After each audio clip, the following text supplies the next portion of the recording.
wabarakatuh. Salam sejahtera untuk kita semua. Salam Om Swastiastu, Namo Buddhaya, salam kebajikan. Hai teman-teman pembaca dan penulis, kembali lagi di podcast Kata Loka, tempatnya ngobrol para pecinta kata dan cerita. Kembali lagi nih dengan aku, Ayu Nosa, dan hari ini kita kedatangan tamu spesial nih teman-teman. Kita sapa dulu. Halo Kak Lutfi. Ya, halo. Oke, gimana nih Kak kabarnya? Alhamdulillah, baik. Oke, jadi teman-teman hari ini kita akan podcast bersama Kak Lutfi ya teman-teman yang akan berbagi tentang menulis yang menghidupkan. Wah seperti apa nanti pastinya teman-teman akan mendapatkan insight yang sangat banyak dari narasumber kita. Nah hari ini kita berbincang dengan seorang penulis yang karya-karyanya lahir dari perenungan mendalam nih teman-teman tentang pengalaman hidup dan kita juga akan mencari tahu bagaimana jejak hidup ini bisa menjadikan sebuah makna dan bagaimana makna itu tersendiri akan diabadikan dalam sebuah tulisan. Oke, langsung aja nih ya kita sambut narasumber kita. Halo Kak Lutfi. Ya, halo Kak. Oke. Jadi sebelum mulai nih Kak Lutfi bisa memperkenalkan diri secara singkat kepada pendengar podcast kita nih. Oke. Bismillahirrahmanirrahim. Assalamualaikum warahmatullahi wabarakatuh. Allahumma sholli ala Muhammad wa ala ali Muhammad. Ya, pertama-tama tentu bersyukur ya. Pasti berikan nikmat luar biasa dari Allah Subhanahu wa taala.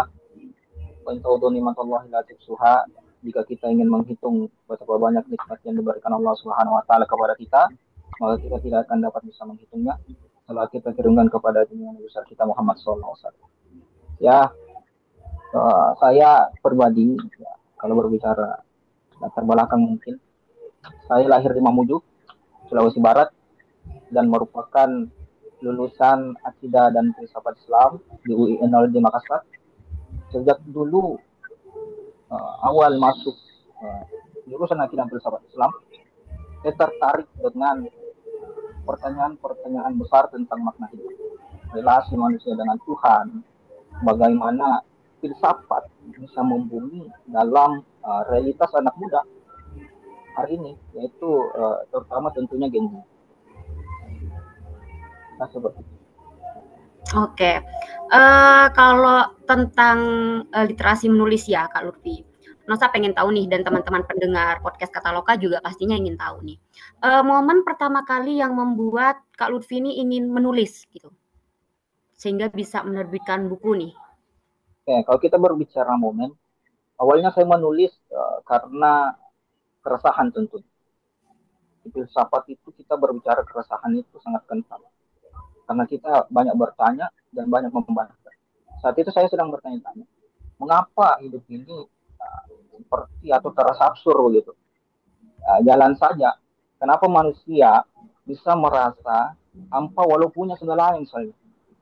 Dari situ saya mulai menulis catatan harian di threads, di Twitter, lalu beralih ke tulisan panjang.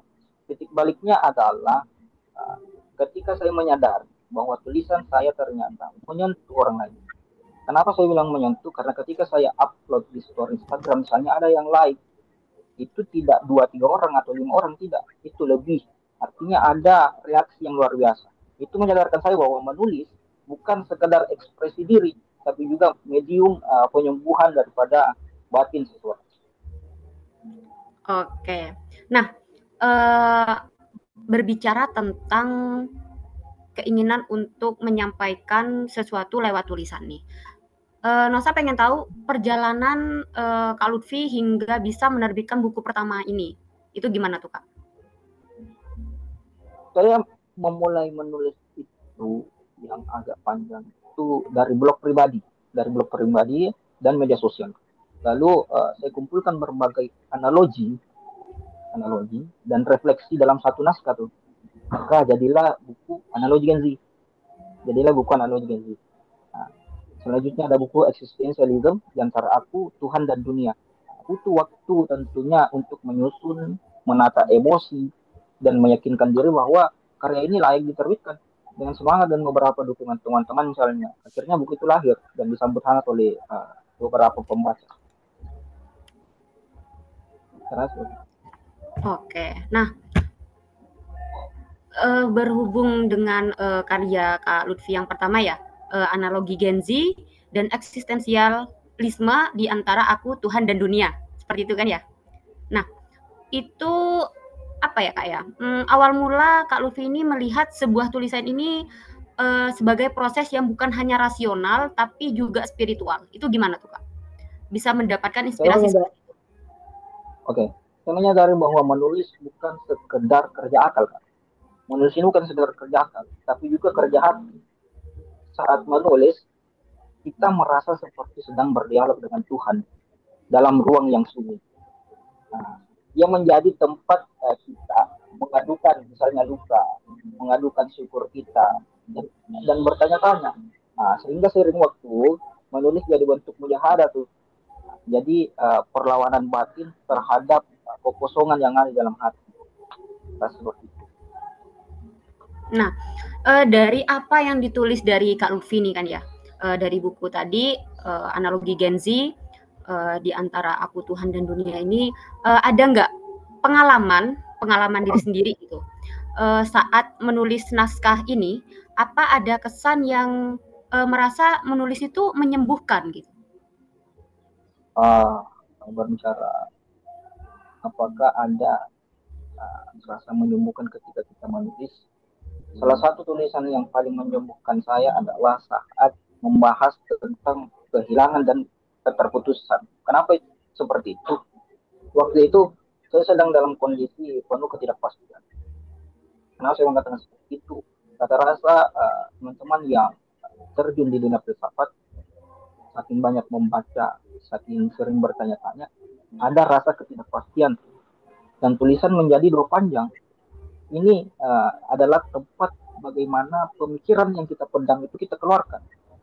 Yang saya tulis dengan tentunya dengan emosional mungkin. Banyak pembaca juga bilang mereka merasa dipeluk ketika membaca sebuah tulisan itu.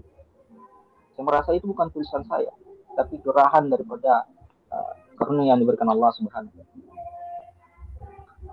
Oke, kalau ini Kak, Kak Lutfi ini kan pastinya sudah memiliki pembaca sendiri kan ya? Dari buku-buku yang sudah diterbitkan oleh Kak Lutfi ini.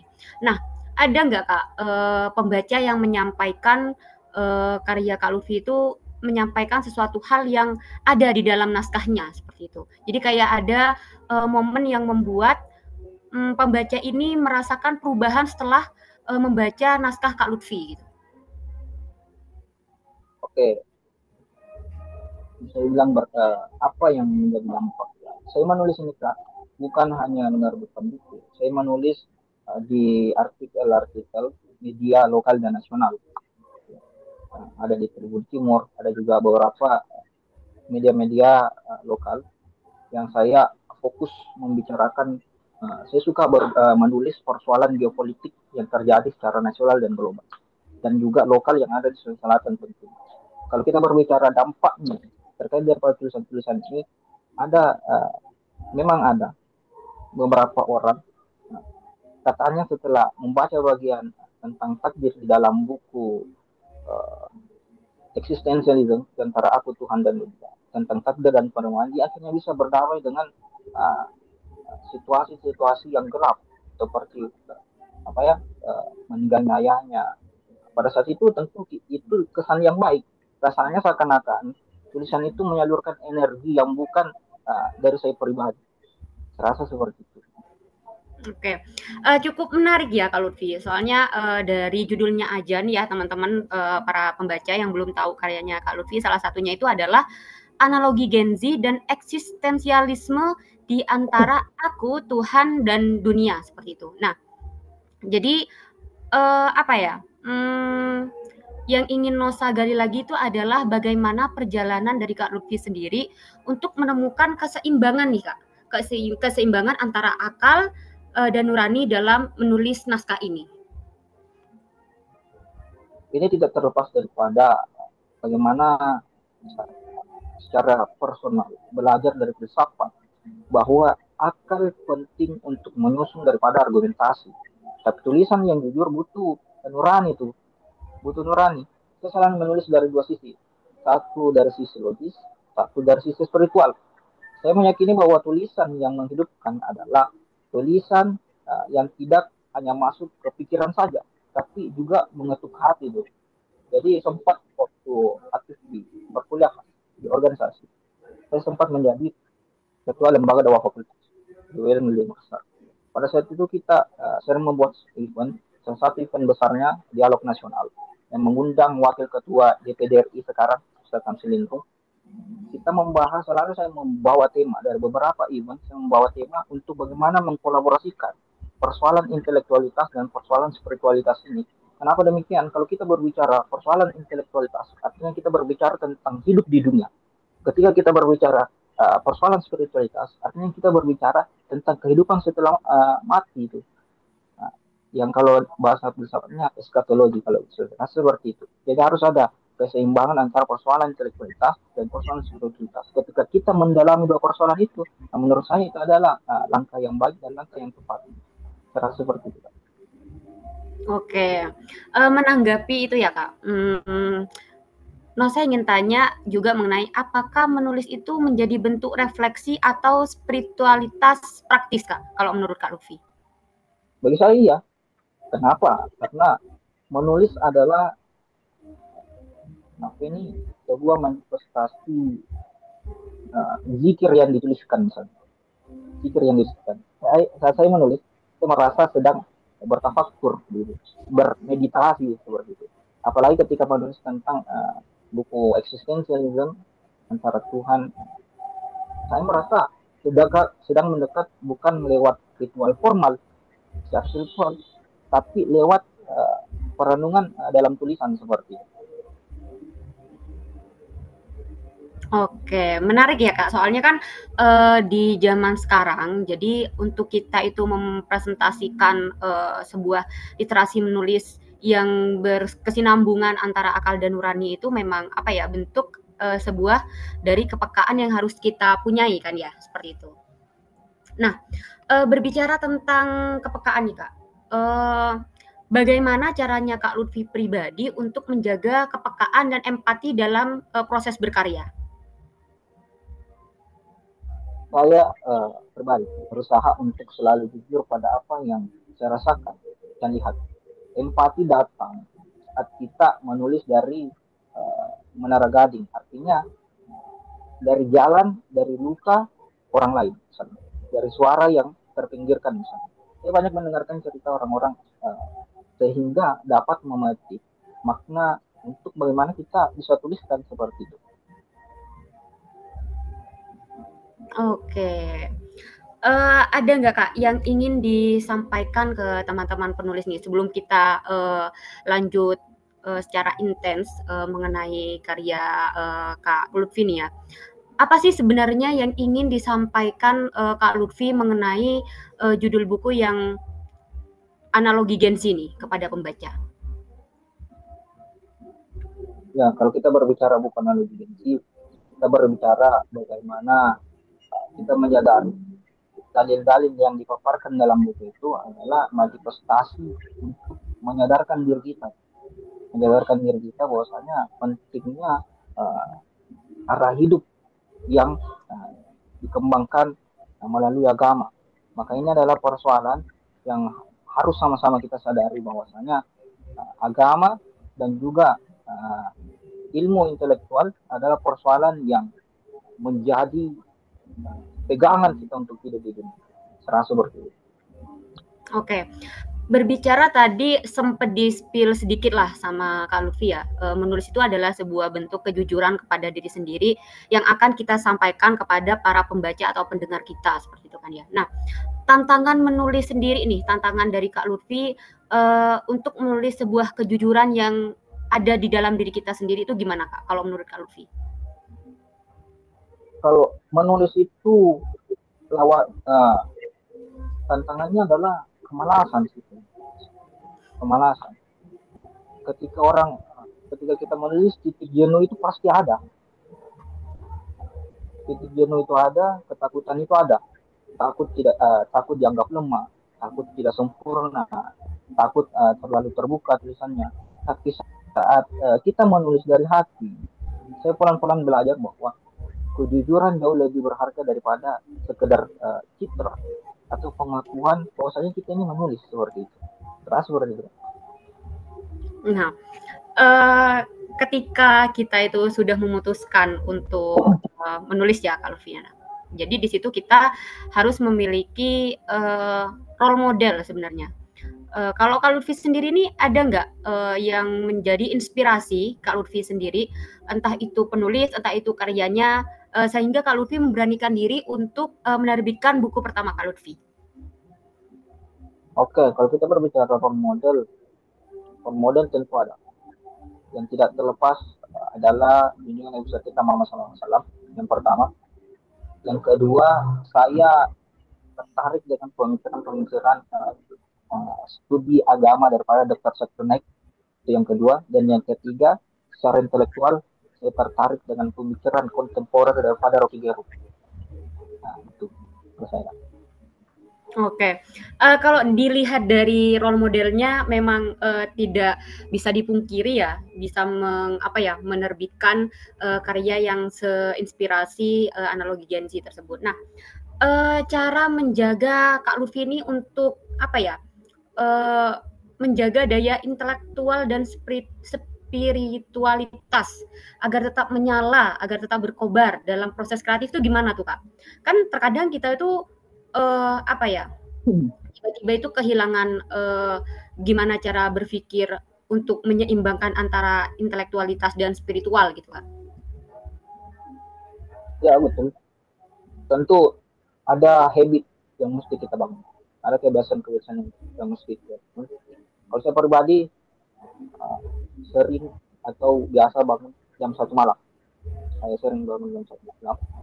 Jam 1 malam setelah sholat misalnya, setelah sholat saya punya jadwal setengah jam itu, misalnya setengah jam pertama saya membaca tentang intelektual, saya membaca tentang spiritual, saya membaca tentang finansial dan lain sebagainya. Yang kedua, saya punya kebiasaan refleksi. Setelah subuh kita tentunya waktu kita berdialog dengan Tuhan dalam arti saya di situ waktu saya menulis nah, inilah menurut saya secara intelektual kita ditekankan untuk membaca. Secara spiritual kita minimal fardulah atau yang wajibnya lah yang ditekankan oleh agama seperti yang kita lakukan. Kalau kita tidak bisa laksanakan sunnah, minimal yang wajibnya yang kita tinggalkan. Rasa seperti itu yang harus menjadi hidup kita, yang harus kita disiplinkan. Karena kalau saya pribadi, saya berpikir kalau kita berbicara saya pribadi 15 tahun ke depan misalnya, 15 tahun ke depan artinya saya harus berbicara bagaimana saya hari ini. Kalau saya berbicara diri saya 15 tahun ke depan, saya harus berbicara bagaimana melihat diri saya hari ini. Inilah yang menjadi patokan saya untuk ke depan kita harus terus berbuat baik setiap hari. Oke, menarik sekali ya Kak. Berarti teman-teman di sini ya, teman-teman pembaca, teman-teman pendengar podcast Kataloga Data Pustaka ini. Jadi kata kunci utamanya adalah bagaimana kita membangun habitat ya Kak ya. Habitnya kita, bagaimana kita itu konsisten, kita disiplin untuk dalam proses kreatif karya kita itu sendiri. Oke teman-teman, di situ tadi kan sudah disampaikan oleh Kak Lutfi bagaimana kita cara menyeimbangkan intelektual dengan cara itu membaca. Terus kalau untuk spiritual itu kita menjaga apa kewajiban-kewajiban kita sebagai manusia dan kita yang sudah memiliki agama seperti itu. Oke teman-teman, sebelum kita lanjut nih menggali lebih dalam informasi tentang Kak Lutfi dan bagaimana proses kreatifnya dan bagaimana buku-bukunya bisa terbit, Nosa ingin ngasih informasi lagi nih kepada teman-teman dan jangan lupa ditonton juga dengerin baik-baik ya informasi selanjutnya. Oke teman-teman. Kalau misal buku kamu dibajak, gimana? Udah capek-capek nulis, malah dipakai tanpa izin. Rugi banget kan? Mau ngurus haki tapi ribet dan makan waktu. Dengan paket terbit all-in-one, kami bantu buku kamu terbit lengkap dengan haki. Kami siap bantu urus ISBN, layout, editing, desain cover, sampai promosi dan penjualan marketplace. Sebagai penulis, kamu dapat free 15 eksemplar dan royalti 15%. Jangan sampai kelewatan promonya ya. Hubungi kami sekarang. Oke, kita lanjut lagi untuk ngobrol nih teman-teman di sini. Tadi kan sudah di-spill nih secara garis besar dari karya-karya yang sudah diterbitkan oleh Kak Lutfi, terus bagaimana caranya kita menyeimbangkan antara intelektual dan spiritual dalam proses berkarya seperti itu. Nah, teman-teman di sini Nosa pun juga ingin mengetahui nih bagaimana harapan dari Kak Lutfi pribadi melihat karya-karya atau tulisan-tulisan yang sudah disediakan atau diberikan oleh pejuang-pejuang literasi yang sekarang seperti itu. Nah, tadi kan sudah di-spill role model dari inspirasi-inspirasi Kak Lutfi sendiri. Nah, kalau Kak Lutfi untuk melihat karya-karya yang dihidangkan oleh teman-teman penulis lainnya itu gimana Kak Lutfi?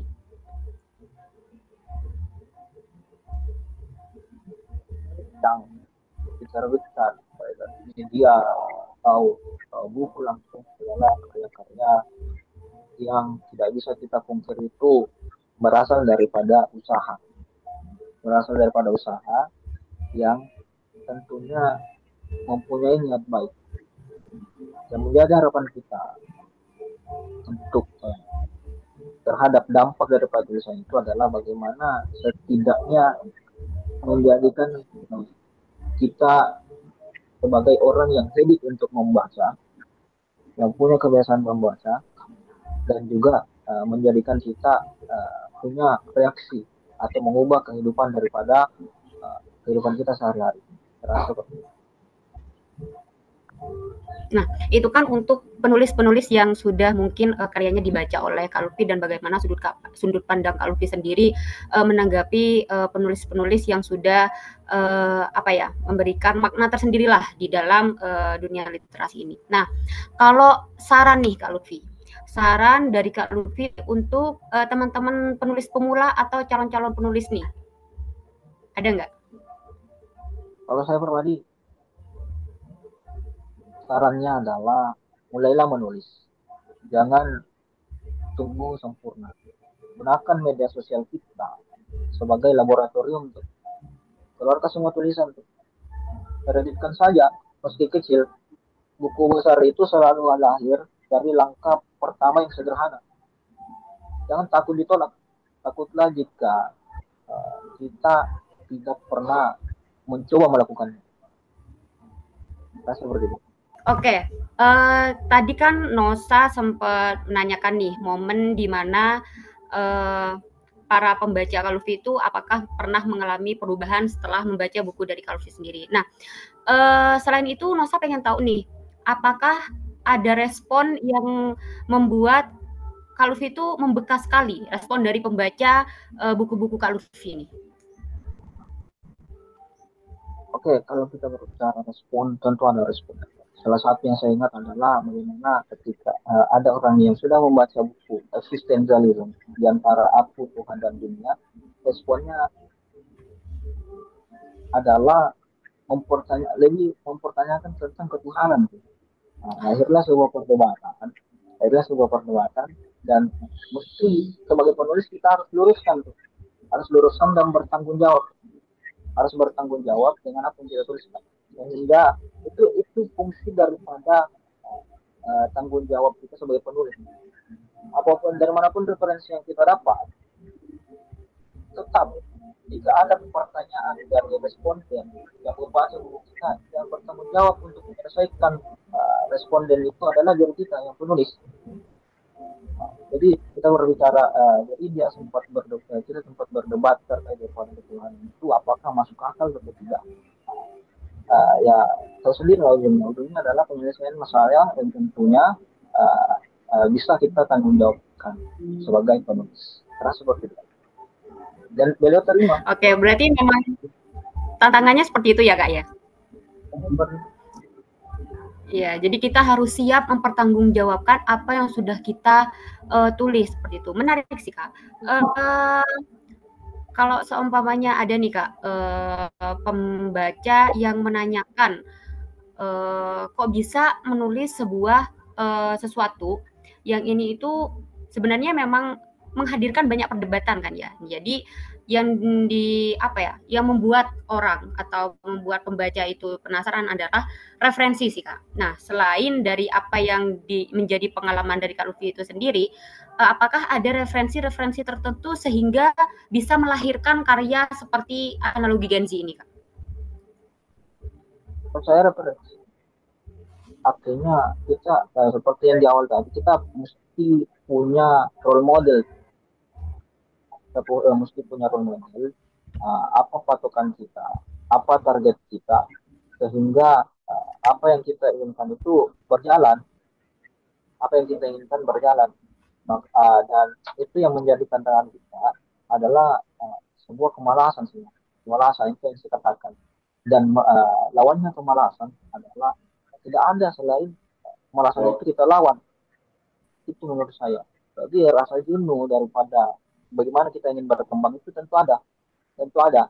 Tetapi yang perlu kita sadari bahwasanya kehidupan di dunia itu semakin berkembang.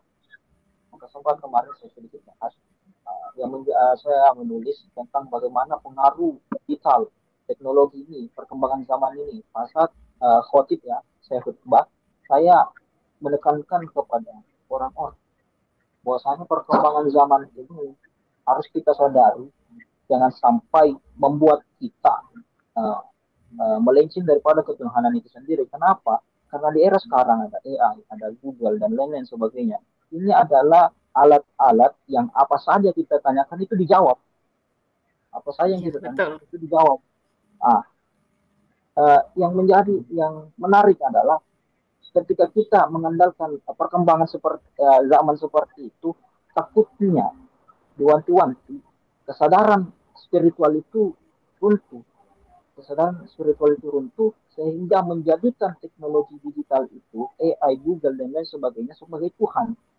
Ini yang menjadi kenapa harus ada keseimbangan antara intelektual dan spiritual menurut saya. Ya, jadi menurut saya perkembangan zaman ini bisa saja bukan mau merusak agama sih menurut saya. Bukan mau merusak agama, tetapi yang dirusak adalah penganut agama itu. Nah, itu yang menurut saya yang harus menjadi perhatian kita, yang harus kita sadari bersama. Oke, siap Kak Lutfi. Nah, menarik sekali ya teman-teman pendengar podcast Kata Loka. Nah, sebelum kita mengakhiri podcast kita hari ini nih Kak, ada nggak pesan yang ingin disampaikan oleh Kak Lutfi kepada pendengar kita atau bahkan pendengar kita ini adalah salah satu pembaca atau yang belum baca bukunya Kak Lutfi? Kalau saya pribadi, pesan saya, hidup ini terlalu pendek ya untuk tidak menulis, untuk tidak membaca. Setiap dari kita punya cerita yang bisa menginspirasi orang lain. Dan tulisan kita, tulisanmu bisa menjadi warisan yang bisa lama sekali tuh. Bisa lama sekali. Bahkan saat suara kita tak lagi terdengar. Mungkin kita sudah mati tapi karya kita masih dibaca oleh orang lain. Kalau nafsin saya ketemu, tiap yang bernyawa pasti akan merasa mati. Tidak ada jaminan 1 jam ke depan kita masih hidup, 1 menit ke depan kita masih hidup. Saya tidak punya jaminan, saya berhenti daripada podcast ini, saya masih hidup, saya tidak punya jaminan. Maka ini yang perlu kita sadari, bahwasanya kehidupan di dunia ini terlalu singkat, sehingga janganlah kita buang-buang waktu kita untuk perkara yang sia-sia menurut saya. Oke, jadi itu ya teman-teman pesan dari Kak Lutfi untuk teman-teman pendengar podcast Kata Loka ini. Pastinya teman-teman semakin kesini semakin pengen tahu gimana sih isi dari karya Kak Lutfi ini kayak gitu. Terus apa saja di dalamnya kok bisa penulisnya itu bisa menyeimbangkan segala aspek seperti itu kan teman-teman. Nah, kalau Nosa tanya nih Kak Lutfi, di mana teman-teman pembaca atau pendengar ini bisa mendapatkan karya Kak Lutfi? Ya bisa pesan di Instagram saya, bisa juga pre-order ke saya pribadi, bisa juga langsung ke penerbit Cetak Pustaka, ada di Shopee juga kan, ada di toko online dan lain sebagainya. Jadi banyak kok, banyak tempat untuk bagaimana kita menjadi orang-orang cerdas. Terasa. Oke, seperti itu ya teman-teman. Jadi teman-teman yang penasaran sama karya dari Kak Rufi ini, teman-teman bisa banget nih mampir ke marketplace kami. Ada TikTok, ada Shopee, terus ada sosial media kami dan juga bisa lewat website kami. Teman-teman jangan terlewatkan di sini di bawah ini ya. Di bawah prom ini ada nomor admin yang bisa teman-teman hubungi seperti itu. Nah, akhir dari segala akhirnya nih Kak Lutfi, apa ada proyek atau buku yang ingin Kak Lutfi terbitkan lagi nih setelah buku-buku yang sebelumnya? Ya, tentu ada. Sembari terus menulis di media-media lokal, nasional, dan sebagainya, membahas persoalan geopolitik yang terjadi secara geografi politik kita, bagaimana perang antara Israel dan juga Iran itu merupakan ketertarikan kita yang harus kita sadari, karena ini akan berdampak kepada kehidupan kita, ya. Jadi menurut saya harus kita sadari bahwa saya menulis itu sangat baik. Kalau berbicara apakah ada proyek selanjutnya untuk menulis buku lagi, tentu ada, ya, tentu ada. Ada beberapa judul, ada runtuhnya demokrasi, ya, runtuhnya demokrasi, ada juga ya kita membahas bagaimana kayak novel, ya, seperti novel buku itu, kisah tentang idealisme, pengkhianatan di sistem, pencarian Tuhan di tengah dunia politik yang korup. Insya Allah akan rilis tahun ini mungkin. Ada juga fatalisme di antara aku, kau, dan kodanya. Itu merupakan proyek-proyek yang coba kita selesaikan, melihat tunggulah melihat situasi dan kondisi. Oke, jadi itu ya teman-teman. Jadi gak sabar nih Kak untuk membaca atau mendapatkan karya-karya Kak Lutfi selanjutnya. Jadi itu ya teman-teman, ditunggu saja karya dari Kak Lutfi selanjutnya. Gimana teman-teman, menarik banget kan? Dan pasti teman-teman di sini mendapatkan ilmu dan insight yang sangat banyak dari Kak Lutfi. Oke, terima kasih ya Kak Lutfi atas kesempatannya. Terima kasih juga untuk teman-teman yang sudah menyimak episode kali ini. Semoga obrolan kita hari ini mengajak kita semua untuk lebih peka terhadap jejak hidup kita sendiri dan tidak ragu untuk menuangkannya dalam tulisan seperti yang disampaikan oleh Kak Lutfi tadi. Oke, kalau teman-teman di sini merasa terinspirasi, jangan lupa like, share, dan subscribe channel ini untuk mendapatkan informasi video selanjutnya. Karena setiap langkah punya cerita dan setiap cerita layak untuk dituliskan. Oke, terima kasih Kak Lutfi. Sampai jumpa kembali. Terima kasih ya. Kamu baru saja mendengarkan podcast Kataloka dari penerbit Detak Pustaka. Follow media sosial kami dan jangan lewatkan episode seru lainnya setiap minggu. Sampai jumpa dan terus semangat berkarya.